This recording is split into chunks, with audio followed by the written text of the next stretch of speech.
यार कभी कभी ज़िंदगी में सब कुछ इतना ज़्यादा परफेक्ट लग रहा होता है कि लगता है कि भाई अब तो सब कुछ जीवन में अच्छा ही होगा।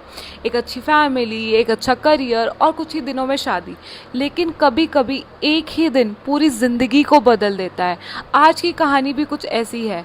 आज की कहानी है पुणे के रहने वाले केतन अग्रवाल की, एक यंग बिजनेसमैन की, जिनकी ज़िंदगी बिल्कुल नॉर्मल चल रही थी। फैमिली बहुत ज़्यादा ही खुश थी, बिज़नेस बहुत ही ज़्यादा अच्छा चल रहा था और सबसे इम्पॉर्टेंट बात ये थी कि उनकी कुछ दिनों में शादी होने वाली थी। किसी ने ये नहीं सोचा था कि एक छोटा सा ट्रैकिंग ट्रिप उनकी ज़िंदगी का आखिरी ट्रिप बन जाएगा। इन्वेस्टिगेशन के बाद ऐसी ऐसी चीज़ें सामने आई कि हर कोई शॉक हो गया था। तो आज हम समझेंगे केतन अग्रवाल की कहानी। तो बात करते हैं केतन अग्रवाल की। केतन अग्रवाल पुणे के एक यंग बिजनेसमैन थे और जो उनकी फैमिली थी ना, वो रियल एस्टेट बिजनेस से जुड़ी हुई थी। फ्रेंड्स एंड फैमिली के अकॉर्डिंग जो केतन थे वो बहुत ज़्यादा चेयरफुल और फैमिली ओरिएंटेड इंसान थे। इससे हमें पता चलता है कि उनकी लाइफ बिल्कुल ही सॉर्टेड थी। इसी बीच उनकी एंगेजमेंट होती है सिया गोयल से। फैमिलीज शादी की तैयारियों में बिजी थी। हर तरफ खुशी का माहौल था। पर किसको क्या पता था, जो चीज़ बाहर से दिख रही है, अंदर की कहानी तो कुछ और ही थी। जब बाद में पुलिस ने इन्वेस्टिगेशन किया तो ऐसी ऐसी डिटेल सामने आई कि हर कोई शॉक रह गया। इन्वेस्टिगेशन के दौरान ये पता चलता है कि जो सिया गोयल थी वो शादी को लेकर पूरी तरह कंफर्टेबल नहीं थी। इसी इन्वेस्टिगेशन में एक नया नाम सामने आता है, चेतन चौधरी का।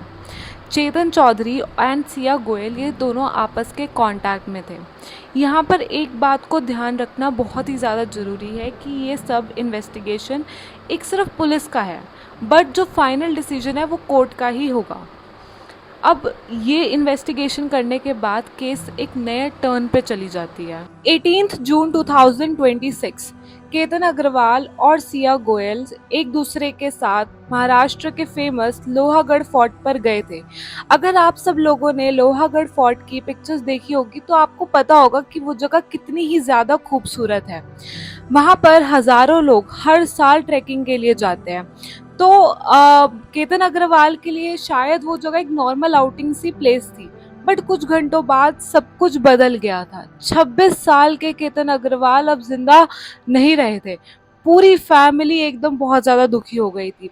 शुरुआत में इसे एक एक्सीडेंट की तरह माना गया, पर कुछ बातें ऐसी थी जो केतन अग्रवाल की फैमिली को समझ नहीं आ रही। केतन की फैमिली के अकॉर्डिंग केतन फिजिकली बिल्कुल फिट थे और उन्हें एडवेंचरस एक्टिविटीज का बेहद शौक था। इसी वजह से फैमिली को लग रहा था कि केस में कुछ ना कुछ गड़बड़ है। उन्होंने पुलिस से डिटेल्ड इन्वेस्टिगेशन की डिमांड की। पुलिस ने मोबाइल फोन्स, कॉल रिकॉर्ड्स और लोकेशन डिटेल्स की जांच शुरू की। जैसे जैसे इन्वेस्टिगेशन आगे बढ़ी वैसे वैसे नए सवाल आकर खड़े हुए। इन्वेस्टिगेशन के दौरान पुलिस ने डिजिटल एविडेंस को एनालाइज किया और पुलिस के अकॉर्डिंग इलेक्ट्रॉनिक एविडेंस और कॉल रिकॉर्ड्स ने इन्वेस्टिगेशन को एक नई डायरेक्शन दी। इन्वेस्टिगेटर्स ने कई लोगों से पूछताछ की और विटनेस स्टेटमेंट को भी रिकॉर्ड किया गया। बाद में पुलिस इस कंक्लूजन पर पहुंची कि इसे सिर्फ एक एक्सीडेंट के रूप में नहीं देखा जा सकता। बाद में इस केस को मर्डर के एंगल से इन्वेस्टिगेट किया गया। इन्वेस्टिगेशन के बाद पुलिस ने सिया गोयल और चेतन चौधरी को गिरफ्तार कर लिया गया।